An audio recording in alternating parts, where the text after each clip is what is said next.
নমস্কার বন্ধুরা, আশা করি আপনারা সকলে ভালো আছেন। কাকলি কিচেনে সকলকে স্বাগত। আজকে বানিয়েছি প্যানকেক। কেকটি বানানো খুব সোজা, একদম কম সময়ে তৈরি হয়ে যায়। এইভাবে বানিয়ে বাচ্চাদের টিফিনে দিতে পারেন। তাহলে চলুন কিভাবে বানিয়েছি দেখা যাক। আমি প্রথমে দুটো ডিম ফাটিয়ে নিচ্ছি।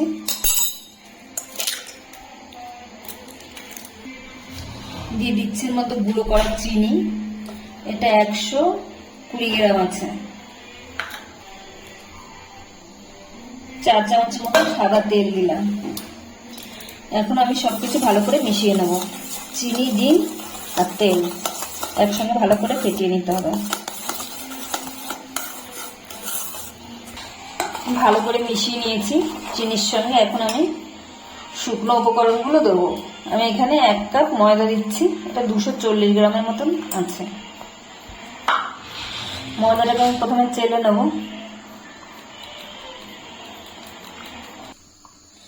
1 চামচ দিচ্ছি কোকো পাউডার। গুঁড়ো দুধ দিচ্ছি 2 চামচের মতন। হাফ চামচের চেয়ে কম দিচ্ছি বেকিং পাউডার। হাফ চামচের চেয়েও কম বেকিং সোডা। এখন ভালো করে চেলে নেব। দেখুন কোকো পাউডারগুলো জমাটকারি হয়েছে, একটু নাড়িয়ে দিলাম। এখন আমি সবকিছু একসঙ্গে মেখে নেব। 1 চামচ পাইনঅ্যাপেল এসেন্স। আপনাদের কাছে ভ্যানিলা এসেন্স থাকলে ভ্যানিলা দেবেন। আমার কাছে ছিল না ভ্যানিলা, সেই জন্য এটা পাইনঅ্যাপেলটা দিলাম। এখন আমি এর ভিতরে নর্মাল দুধ, এটা গরম না, এখন আমি অল্প অল্প করে দুধ দিয়ে মিশিয়ে নেব। ভালো করে মেশাতে হবে যেন লাম্পস না থাকে।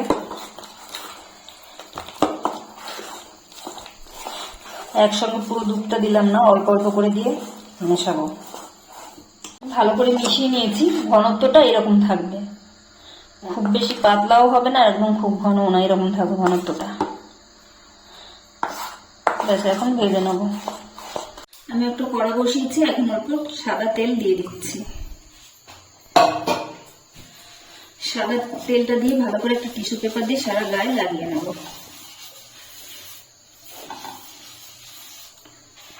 এখন 1 হাতা ব্যাটার নিয়ে মাঝখানে এভাবে দিয়ে দেবো।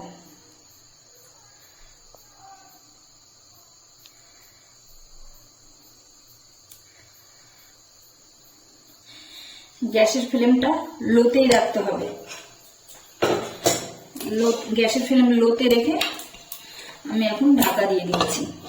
5 মিনিটের মতন ঢাকা দিয়ে রাখবো। আমি এখন ঢাকাটা খুলে নিচ্ছি। 1 পিঠ হয়ে গেলে আর 1 পিঠ উল্টাবো। বুঝবি করে, দেখুন পুরো ফুলে ফুলে বাবলসের মতন হয়েছে। এখন উল্টানো যাবে না। এই দেখুন ফেটে ফেটে গর্ত গর্ত হয়ে যাচ্ছে। সবগুলো যখন গর্ত গর্ত হয়ে যাবে তখনই আমি উল্টে দেবো। এই দেখুন ফাটছে। এখন অনেক বাবলস রয়েছে, এগুলো সব ফেটে যাবে। একটা একটা করে ফাটছে, দেখুন। পুরো সবগুলো যখন ফেটে যাবে তখন আমি উল্টে দেবো। এখন আমি উল্টে দিচ্ছি। দেখুন পিছনটা কি সুন্দর হয়েছে। এখন আমি আবার 2 মিনিটের জন্য ঢাকা দিয়ে দেবো। 2 মিনিট হয়ে গেছে, আমি এখন তুলে নিচ্ছি। এখন আর তেল কিছু লাগাবো না, প্রথমে একবারেই তেল লাগাতে হবে। এখন আমি আর একটা দিয়ে দিচ্ছি। একই জায়গায় ঢালতে হবে। আপনি এটা শেপ নিয়ে নেবেন নিজের।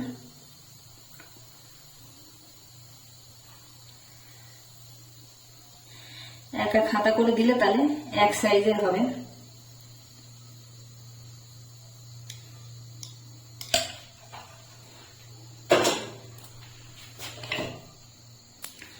আবার আমি ঢেকে দিচ্ছি। ঢাকা খুলে নিচ্ছি। দেখুন আবার বাবলসের মতন পুরো ভর্তি হয়ে গেছে। এখন ফাটার অপেক্ষা করবো এগুলো। এরকম ফাটতে আরম্ভ করেছে একটা করে, সবগুলোই ফেটে যাবে। এই দেখুন। এখন আমি আবার উল্টে দিচ্ছি। এবং এটাও সুন্দর, প্লেন কত সুন্দর হয়েছে। আবারও আমি 2 মিনিটের জন্য ঢেকে দিচ্ছি। এইভাবে আমি সবগুলো বানিয়ে নেব। মিনিট হয়ে গেছে, আমি উল্টে দিচ্ছি ঢাকাটা। যখনই আপনারা বানাবেন গ্যাসের ফ্লেমটা লোতে রেখেই বানাতে হবে। গ্যাসের ফ্লেম হাইতে বা মিডিয়ামে করলে তাহলে কিন্তু এরকম সুন্দর হবে না। এই আমি তুলে নিচ্ছি। সবগুলো কেক আমার তৈরি হয়ে গেছে। আপনারা এইভাবেও খেতে পারেন, কিংবা এর ভিতরে মানে যে কোনো ক্রিম দিতে পারেন, চকলেট ক্রিম হোক বা ফ্রেশ ক্রিম, যাই হোক আপনাদের। আমি একটু চকলেট ক্রিম একটাই লাগিয়ে দেখাচ্ছি। শুধু শুধুও খেতে ভালো লাগবে, আর একটু চকলেট দিলে বাচ্চাদের কাছে বেশি ভালো লাগবে, বাচ্চারা পছন্দ করবে। এইভাবে একটা একই সাইজের দুটো নিয়ে এইভাবেও বানিয়ে নিতে পারেন। রেসিপিটা তৈরি হয়ে গেছে। ভিডিওটি যদি ভালো লাগে তাহলে একটা লাইক করবেন, সাবস্ক্রাইব করবেন এবং কমেন্টে জানাবেন কেমন হয়েছে।